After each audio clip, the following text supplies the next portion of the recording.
All right, guys. Well, we are here with Michael. I met Michael a couple months back at a real estate conference, actually, funny enough. And I don't think either of us were really there for real estate specifically. But come to find out, you have an incredible story, an incredible list of accolades and accomplishments in the business world. And I was just so excited to be able to connect with you and learn from you.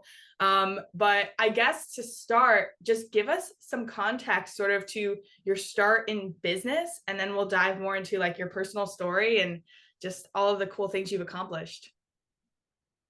Well, thank you so much for having me, Patrice. And yeah, we both met at the real estate conference. But yeah, definitely weren't there for real estate, just looking to network with motivated entrepreneurs. And I think that's we both have that type of mindset. And that when you talk about how I got started in business, that's what I've had an entrepreneurial mindset my entire life, actually. I started collecting baseball cards when I was started playing baseball when I was 5 years old. I used to go to the concession stand and buy packs of baseball cards. And um, then by the time I was 10 years old, somebody told my dad that he should start buying them for me in bulk. So my dad started buying me one case of baseball cards every year. This was in 1984. So then by 1987, I went to a baseball card show where people were buying, selling, and trading baseball cards. And I looked, and I was like, "Whoa! I have like 15 of one of these cards that are selling for like 80 bucks." And I was like, that's a lot of money. So the next show, I got a table at the baseball card show, and I sold everything I had. And I sold probably about $2,000 worth of cards. Mhm. And at that time, I was 12 years old, and I was like, this is cool. So I bought more cards and sold them all, bought and sold more, bought and sold more. And it turned out, into a pretty good business. And I actually started an official business by 1989. And at that time, then my dad got me a line of credit at the bank, and I started buying cards directly from the card companies in volume. And I started selling them on the internet actually in 1989 on a wholesale dial-up network. So I Wow. would put what I had to sell in the morning, just list everything that I was selling, and then come home from school, and I'd have email and with orders, and we'd pack them up and take them to UPS and ship them out. And the business just continued to grow and grow and grow, to the point in '93, my business, I did $750,000 in sales in just 1993 in one year. That was when I was a junior in high school, and it was just incredible. And the business just continued to grow and grow. And but then by the time I was in college, the market crashed and I lost all my money. So it was just a great experience all around, because I learned how to make money, and then I learned a negative experience in losing a lot of money because the market crashed, because people were buying these cards as investments, and the companies continued to print and print and print, to just meet demand. And eventually, that's when the bottom fell out. Mhm. So it was really cool experience, and that's where I started my entrepreneurial journey. And so then, out of college, I um, went to the University of Georgia at entry level or business management degree, focused on entrepreneurship, and got an entry level job after I graduated selling computer motherboards. And it was interesting. I didn't have any technical knowledge, but it was a sink or swim, throw you to the fire environment. So I soaked in as much knowledge as I could, learning about the business, learning about the technology. And so then 4 years later, I got recruited to start a division of a company that was in the data center industry.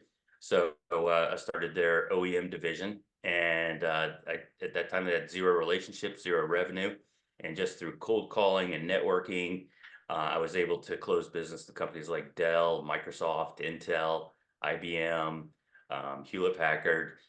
So it was just a great experience of taking something brand new and turning it into something really significant.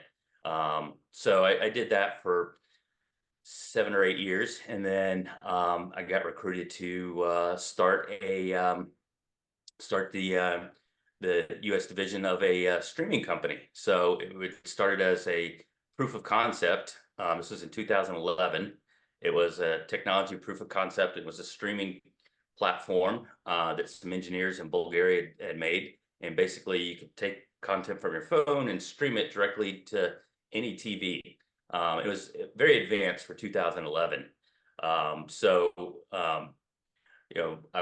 my role as one of the co-founders in the company was to take the proof of concept and build it into a product, and then try to sell the technology. And so I never had any much experience in the media business, but I ended up closing deals with companies like Disney, CBS, ABC, CNN, Showtime, all these major broadcasters that we wanted to put their content on our app. And we got to the point where we had 18 million users on the platform. And but at that time we weren't making any money, and so we had to figure out what would work. And also, I guess, let me back up. One funny story is that I had when I first started, and we were talking about we needed investors, and I was like, hey, you know what? I bet Mark Cuban would love this technology. And my colleague said, well, do you know him? And I was like, no, I don't know him. I don't know him. But so anyway, I sent him an email and got a response in like 15 minutes. And I was like all excited. I was like, holy crap.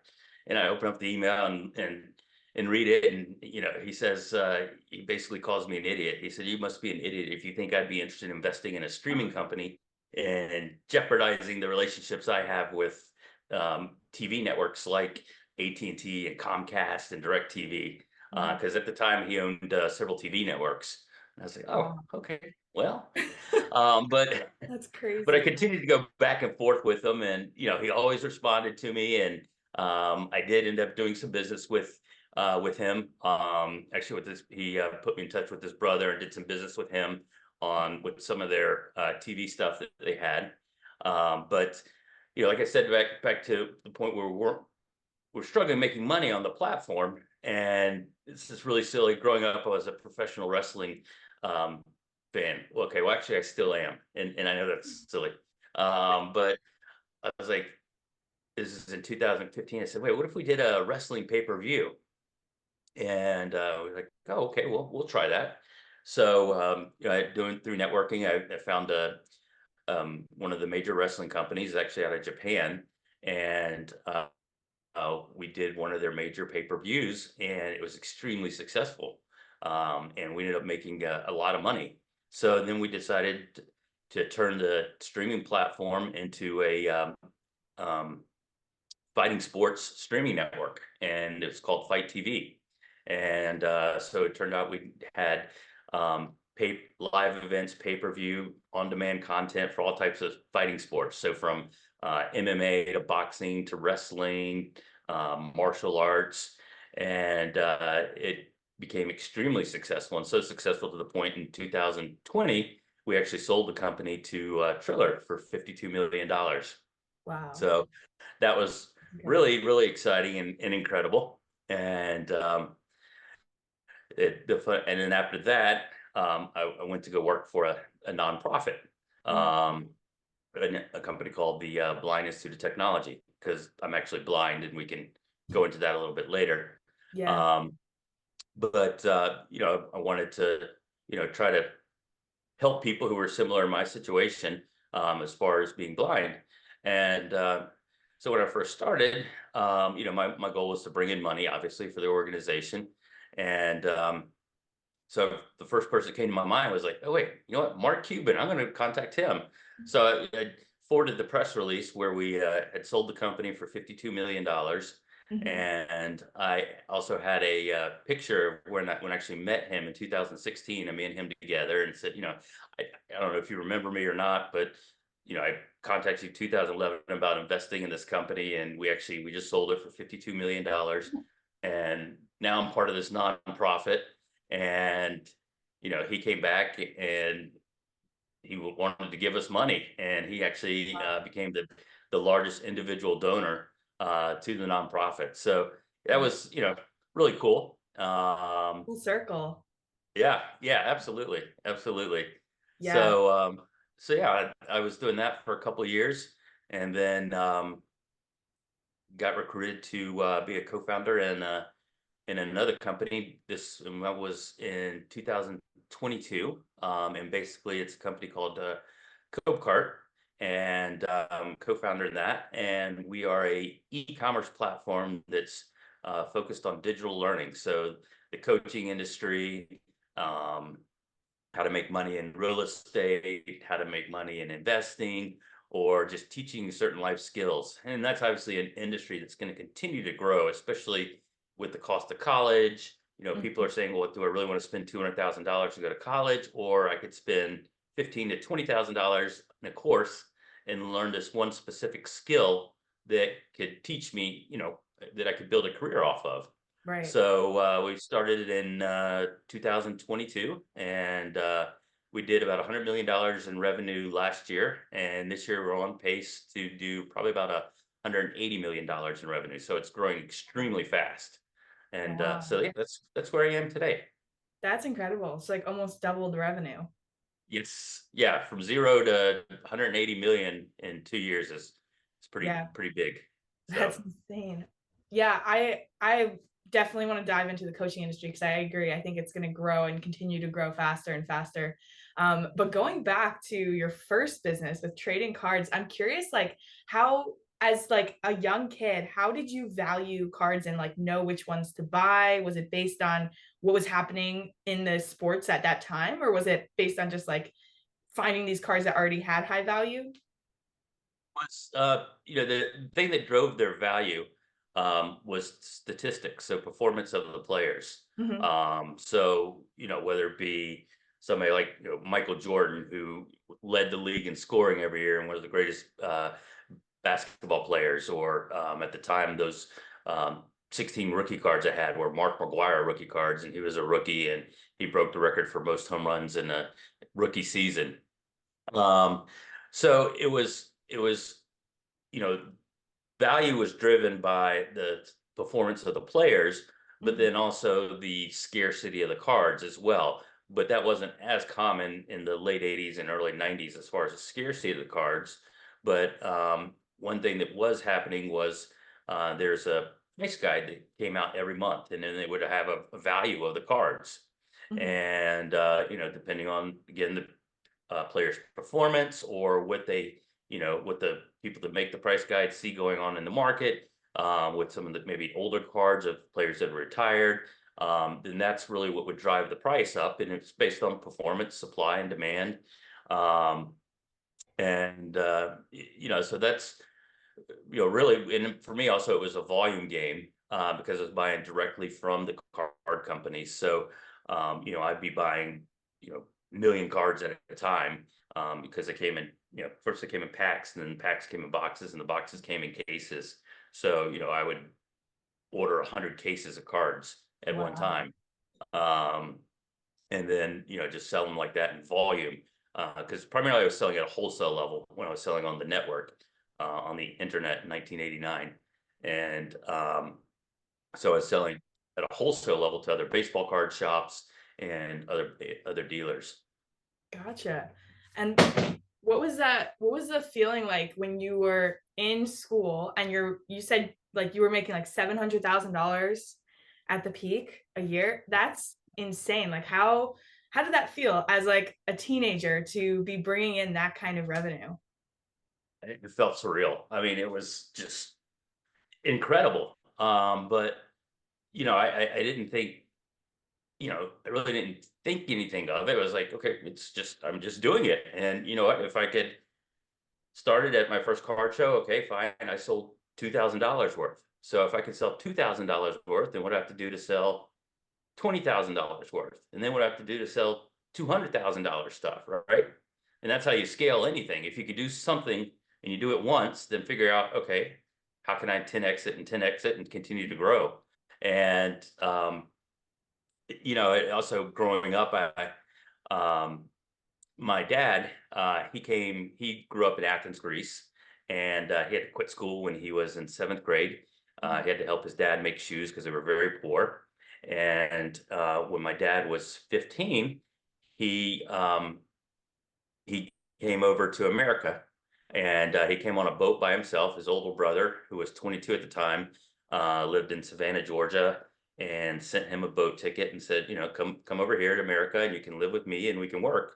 So my dad came over on the boat by himself. He was on the boat for 2 weeks and got really sick and everything. And but my dad growing up and then coming to America when he was 15, all he knew was I had to work hard and I can have anything I want.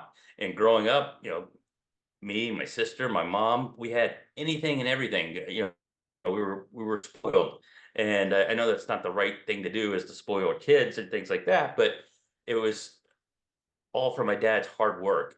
Mhm. And he had some ups and downs. He lost a couple of businesses, but I never saw him miss a beat.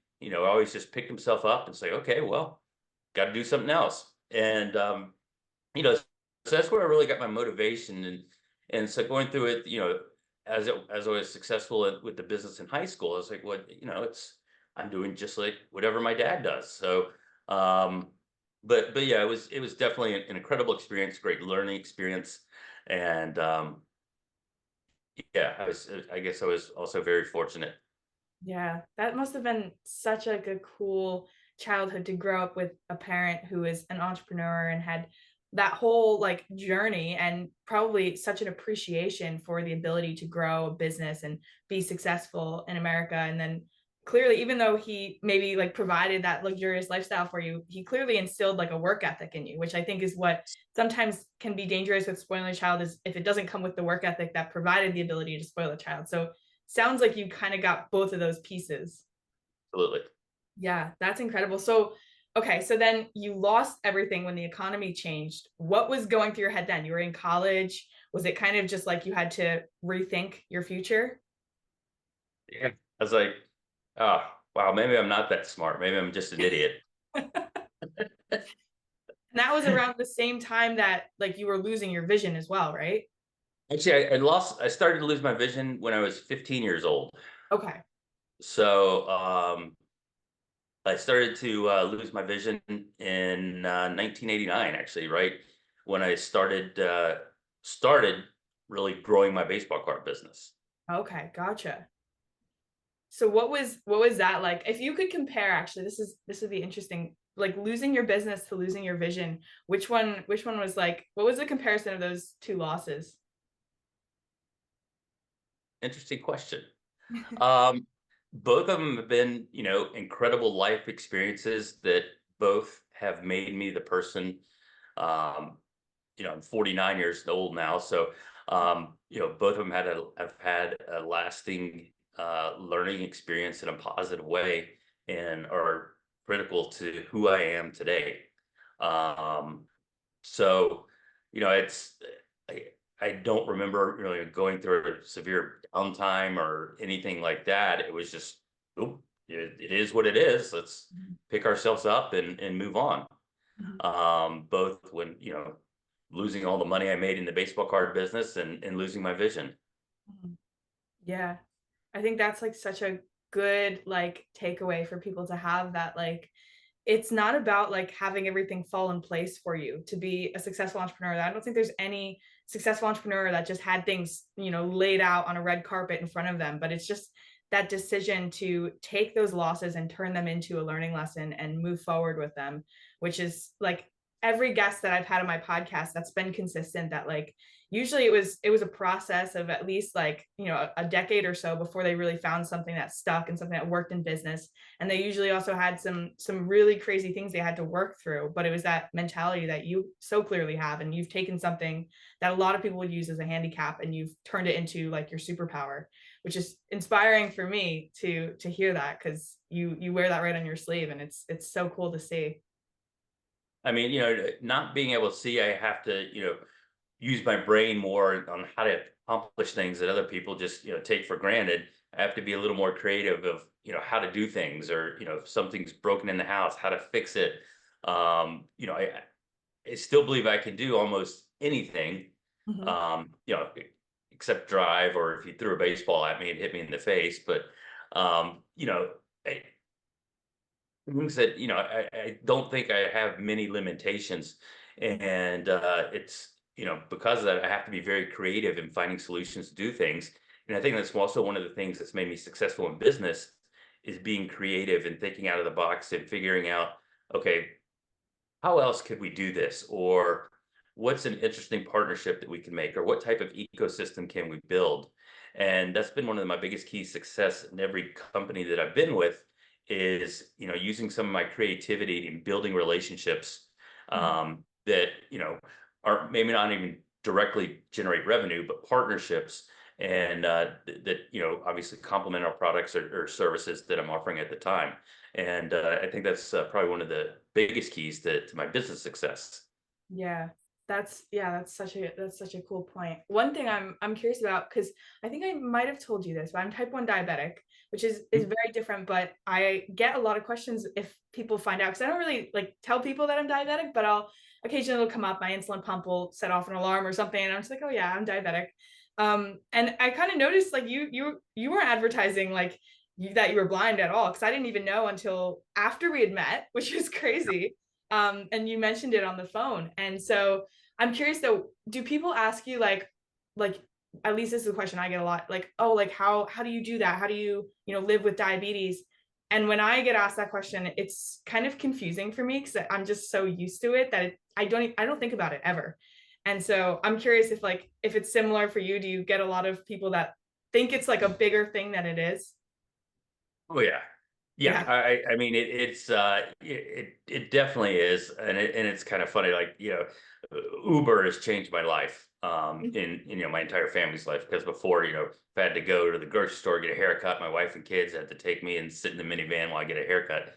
Mhm. Now, I use Uber a lot, and I can't tell you how many times when I'm taking Uber and Uber drivers dropping me off at my house, and I'm telling them about my vision and everything, and they say, "Oh, well, you must be on disability from the government," and they're dropping me off at my house, which is very nice, very, Right. not bragging or anything, but it's extremely nice house. I was like, "No, actually, this is my house, and I bought it myself, and no, nobody gives me any money." So yeah, there is a perception that, oh wow, you're blind. You must sit at home and drool all day or something. And I was like, oh. Yeah. If anything, it's like I said earlier, it's made me a better person, and made me more um made me more aware of everyone around me. And I think that's been also one of the biggest keys to my success is that understanding that everybody has something, Mhm. and no matter who it is, maybe the person across the street or someone else in your life, you say, oh wow, I wish I had their life, it looks perfect. And that's just not the case, unfortunately. It's everybody has their challenge. Mhm. And for some, if some people, whatever it is, it's a challenge that's real to them. And but that's when one of my, like I said, uh, biggest keys to my success, both personally and professionally, is being able to connect with people, because just in being genuine.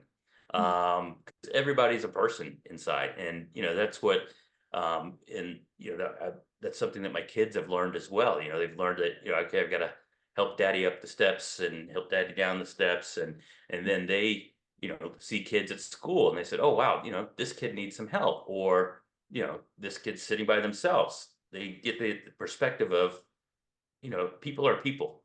Yeah. And so, I think that's very important in life, and to have that perspective of empathy, and being able to connect with people in a genuine way is always important, both personally and professionally. Yeah. Yeah, that's powerful. I'm curious because you mentioned how you always had that entrepreneurial trait. And like if you could pinpoint sort of the motivation for that, was it more of like was it just because this makes money in the time and you're like, you know what, this is working, let me do it? Or was there like a bigger motivation of like you wanted to have some sort of financial freedom, or you wanted to stay away from some sort of a nightmare? Like what was the motivation when you were first getting started? It's just, I think I enjoy it more. When I was out of college, I had no idea what I wanted to do. So, I was having interviews, and I remember I had an interview with, at the time it was called Anderson Consulting, which is now Accenture. And I was like, okay. So I go to the interview and I'm sitting there and I'm wearing a stuffy suit and, um, was sitting across the table of six people and they're all dressed really nice and just asking me all these questions and all this, what would you do in this scenario or tell me about that? And I was just like, okay, this isn't for me. I can't, thrive in that structured of an environment. So I think, one of the things is, I like to go at my own speed. And yes, I'm motivated by money by all means. I love making money. Mhm. But also using my imagination, creativity, and that's something you can do as an entrepreneur, and you are completely in control of your destination. So whether you succeed or fail, then you know that it's in your control, and there's no one to blame or say I'm a victim or anything like that. And that's what makes it fun also is, that it's completely in your control. Mhm. Yeah, having that like autonomy and no ceiling. Cool. So I know you've mentioned a couple times some of like the really big names, some of these cool people that you've worked with or you've, been in collaboration with and gotten in touch with. What's sort of like any advice you have for people that are looking to network or maybe just like get into those rooms with higher level individuals and start to build their own personal circle? Yeah. Number one, first thing is just don't be afraid. Mhm. It's like, well, I'm not going to contact that person. They don't even know who I am. Why would they even respond to me? Mhm. But, in reality, everybody's a person. So, when it comes to contacting people, one thing I do first is really research them both personally and professionally, see if there's any areas of connection. Um, for example, Mark Cuban, I always, before I reached out to him, I checked his social media, see where he is, because if I send him an email in the middle of a Dallas Mavericks game, then I know that he's not going to respond, and then it'll get pushed down to the bottom because I'm sure he gets tons of emails, consistently, um, and and just not be afraid and just contact them directly. So there are tricks that I have as far as figuring out people's email addresses, and sending it directly to them. Um, and or if you by networking, if you know somebody that knows somebody, don't be afraid to ask. Say, Mhm. oh, can you connect me with this person? Mhm. A great example is when I was working with the Blind Institute of Technology. In what was this 2021 or 2021 or 22. My wife and kids, we went and saw Kurt Warner's movie. um, and it was about his life story because he has a great life story about he was bagging groceries, and Mhm. he played some college football, but was bagging groceries and got a call, and then obviously turned into one of the greatest quarterbacks in NFL history. And we went and saw this movie, and part of the movie was that his son is actually blind, Oh wow. and I didn't know that. And but that was an important part of the movie. And we were walking, and it's about how him and his wife, and how that impacts their lives and things that they do as people to help support their son, and also other kids that are like his son with who have disabilities. So we're walking out of the movie theater. My wife's like, "You're gonna get him, aren't you?" I said, "Yeah, of course I am." So um, I was like, okay, so how can I get in touch with Kurt Warner? And so I was thinking, and I said, okay, wait, I have a friend who used to work at ESPN. So, I contacted my friend and said, hey, do you know Kurt Warner? And he said, I appreciate you asking that you think I just know everybody, but I don't, but I know somebody who knows him. Wow. And so, he reached out to a former NFL Hall of Famer that played with Kurt, and he got him in touch with me, and or put me in touch with him and everything. And so I ended up doing some work with Kurt Warner. He has him and his wife have a place. It's called the Treasure House in Phoenix, and it's a living facility for adults that have disabilities. So they built it for their son Zach, Mhm. and it's got 30 residents there, and people with different types of disabilities. And it's an independent living community. Mhm. Um, I flew out there and I met with Zach, met Kurt, and then also what I did, he had we were doing a fundraiser, and he did a nice promotional video for us as well. So, that all came from me, going to a movie and saying, "Oh wow, his son is blind," Mhm. and just figuring out, okay, I'm gonna get in touch with him and make something happen.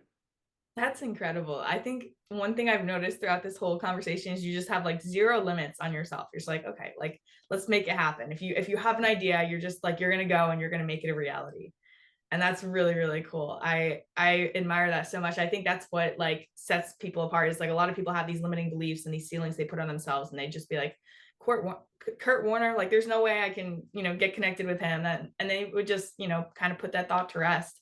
But I heard this quote, I forget if it was on a podcast or a book or something, but they were saying that now with the internet, you're only 6 connections away from any person in the world. So you know someone that knows someone that knows someone that Yeah, knows someone that knows someone. So like you can get connected to just about anybody. And I think that's really true. And there's like definitely like obviously you were only 2 connections away from Kurt Warner. So as you yeah. network and build your circle even more, you get closer and closer to like A players. But that's just so cool to hear how you made that happen and super inspiring. I think a lot of people could take that like creativity and just I guess dogmatic like you were just like I'm gonna make it happen. And I think a lot of people just give up before they're right there. So Yeah, absolutely. And that's the first thing that popped in my wife's head. She's like, "Oh God, now he's gonna get Kurt Warner." And she said, "You're walking out." She said, "You're gonna get him, aren't you?" I said, "Yeah, of course." yeah.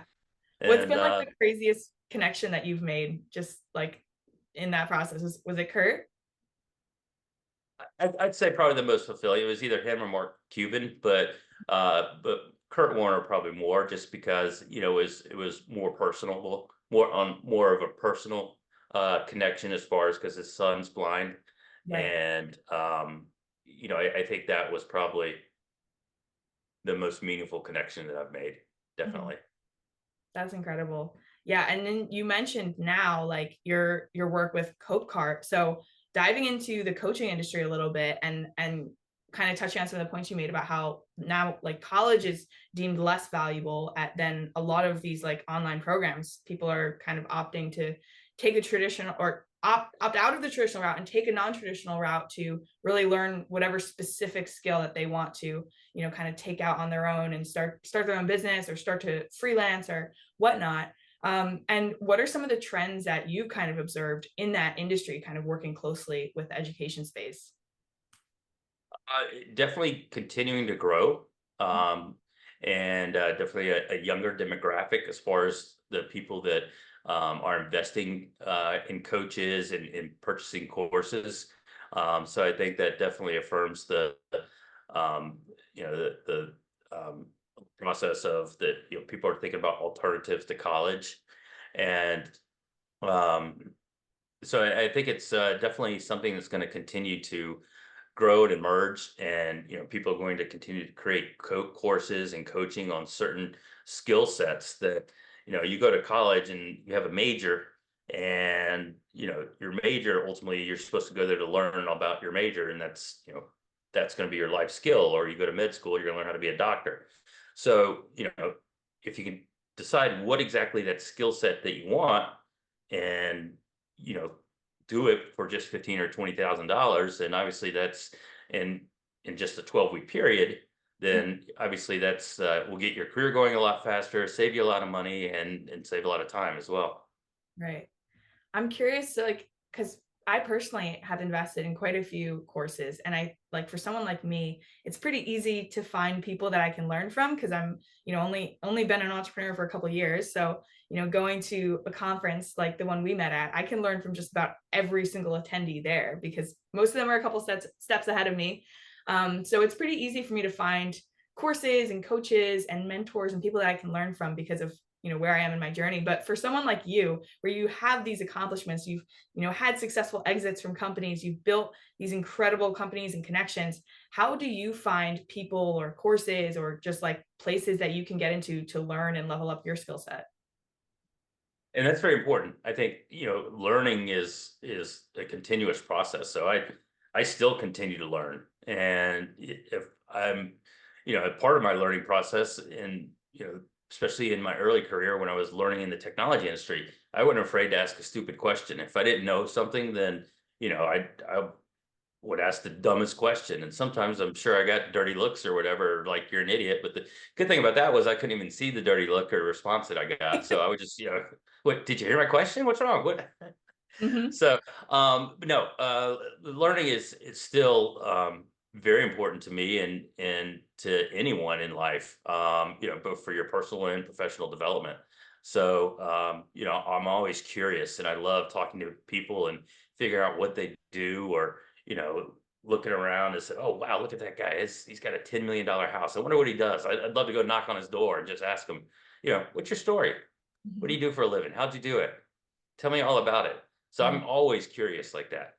Yeah, that's awesome. I think that's like such an important perspective to have because what I've seen, at least in a lot of my friends that went the college route, is sometimes they get to this point where they graduate and they're working a job and they have, the career they want, or they're at least almost there. And they start to think that they've learned everything that they can. And I think often the traditional education system leaves people a little bit jaded towards just learning in general. They don't want to pick up another book again. They don't want to have to go through that because it's not, the most entertaining or the most fun process.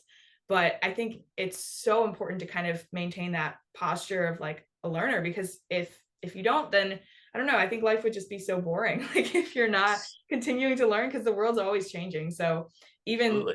even if like in theory there's this person that were to know everything, the base of knowledge is constantly changing and shifting, and technologies adapting and growing. Yep. So yeah, how do you sort of like vet people to learn from, or recommend maybe someone that's like looking into getting a course or looking into going to a conference? How would you recommend that they vet that person that they're going to learn from, to make sure they're, not falling into some kind of like a, either, it's very popular online, there's a lot of people that are coaching things they haven't actually done. So how do you vet that?